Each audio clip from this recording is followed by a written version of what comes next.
Kuhusiana swala zima la tamaduni, kwanza ni muhimu kwa sababu kwanza kila jamii ina utamaduni wake.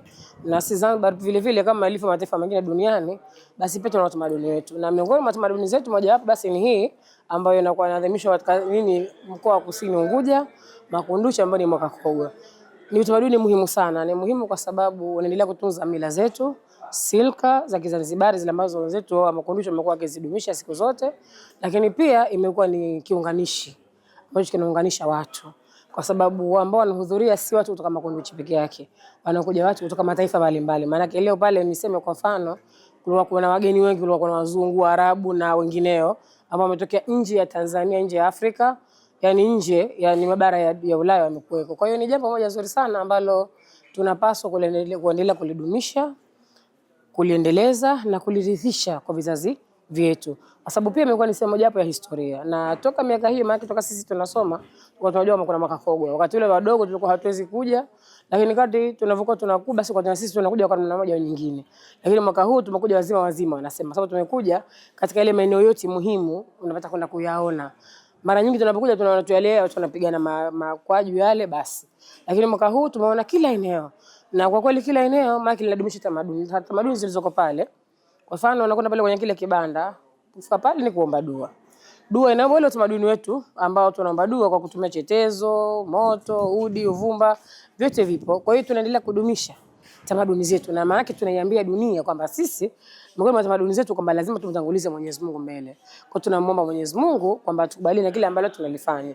Lakini haya yote kuendelea kwa haki, basi tuwashukuru sana viongozi wetu, Mheshimiwa Dr. Samia Suluhu Hassan na Mheshimiwa Dr. Hussein Ali Hassan Mwinyi, kwa sababu amani ndio jambo la msingi na kufanyia kwa sherehe hizi mbali ni kwamba amani kwamba imetawala. Hili tunawashukuru sana viongozi wetu, lakini si kwenye amani peke yake, lakini tunawashukuru kwamba wao wamekuwa ni sehemu mojawapo ya kuendelea kudumisha tamaduni hizi, kwa sababu wamekuwa wakiridhia, wakitoa vibali, lakini pia wakihamasisha watu kuweza kushiriki.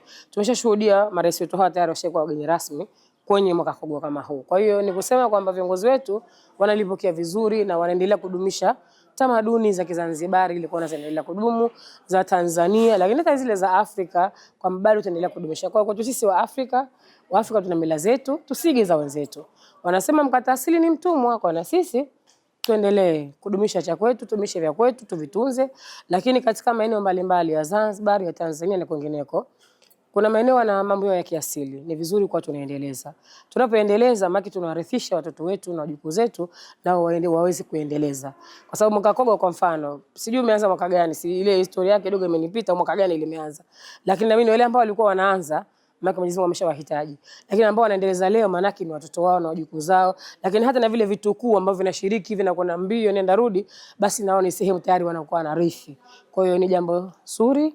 Na zuri huigwa, hiyo swala zima la mwingiliano, tunasema dunia ilivyo sasa, mwingiliano umekuwa hauepukiki.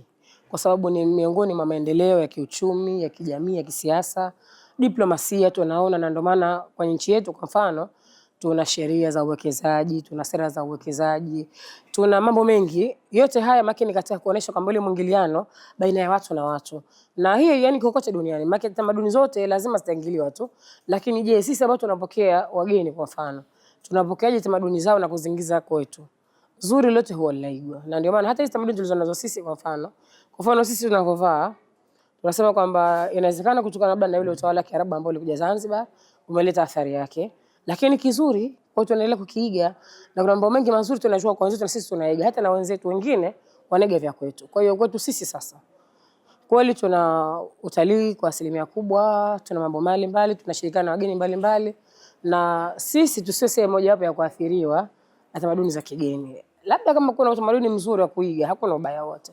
Na utamaduni mwenyewe katika kuiga ile mazuri ambayo itaweza kutupelekea mbele kwenye maendeleo ya nchi yetu, maendeleo ya kiuchumi, kwenye masuala ya siasa, jamii na masuala yote manake diplomasia. Yale kuiga mazuri hakuna ubaya wote, kwa sababu ni sehemu moja hapo na sisi tunaishi na dunia. Hatuwezi kubakia tuko kama tuko kwenye ombwe tupu, tuko kwenye ombwe ambalo limezungukwa na watu wengine. Lakini tuige lilo kwa zuri, baya tuweze kuliacha na tusiathiriwe manake sisi tuwe sehemu ya kuathiri wale wengine. Maana kwamba ile athari yetu nzuri wageni wakiona waondoke nayo. Kwa mfano kwenye mavazi, tuseme mavazi yetu sisi ni mazuri, tunavaa mavazi ya kiasili, tunavaa mavazi ambayo yanaweka staha zetu. Kwa hiyo tuwachukue wageni nao wanapokuja, basi wachukue ule utamaduni wetu mzuri kwenye mavazi, waige waondoke nao.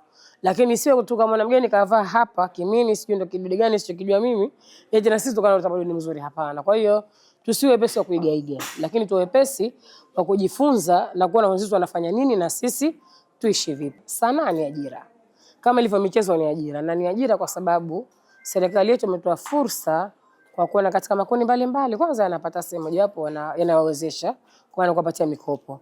Kwa hiyo sanaa ni sehemu mojawapo ya ajira, na matamasha haya mengi yanatawaliwa na sanaa zaidi. Kwa sababu utakuta vijana ambao wanaimba, vijana ambao wanacheza na mambo mbalimbali. Maana kusudia kucheza sarakasi na michezo mingine tofauti.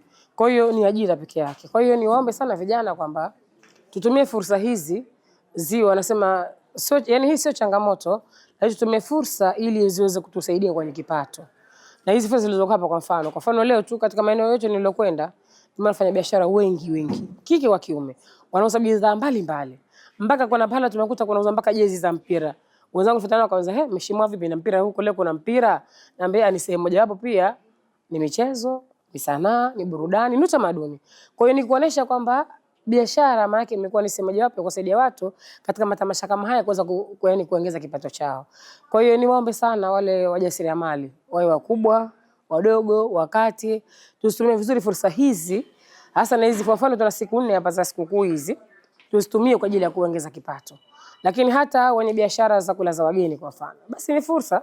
Lakini hata wewe nyumba yako saizi, hata mtu akija kutaka kukodi, wewe mpishe tu kalale kwa jirani.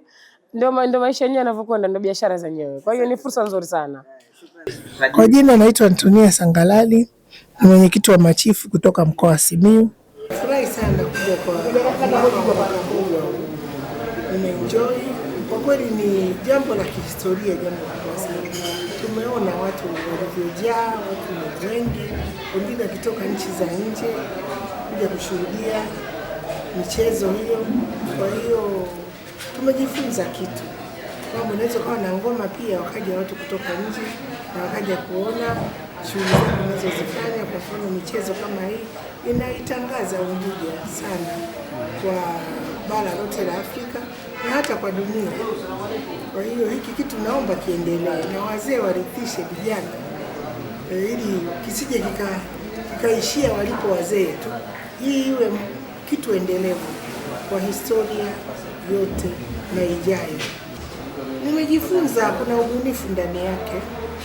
Kuna kitu watu walikuwa wanapigana, kwa hiyo wanapigana wao kwa wao, namna ya ushindani, palikuwa na cheko, palikuwa na furaha, palikuwa na mazungumzo, watu walikuwa wanaongea.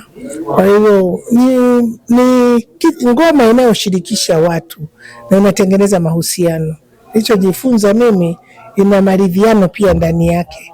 Urafiki ni mwingi, furaha ni kubwa zaidi. Kwa hiyo ndicho nilichojifunza hapo, na kwamba watu wote tunatakiwa kuiga mfano wa ngoma hizi. Ni nzuri, naomba iendelee, wasije wakaiacha wala wasije wakakata tamaa. Hiki kitu kiwe ni endelevu, kwa sababu hii ni historia, imeandikwa na itaendelea kuwepo. Kwa hiyo naomba wasikate tamaa. Kitu muhimu ni kutokukata tamaa, wasimamie hapo hapo basi, na Mungu atawabariki sana.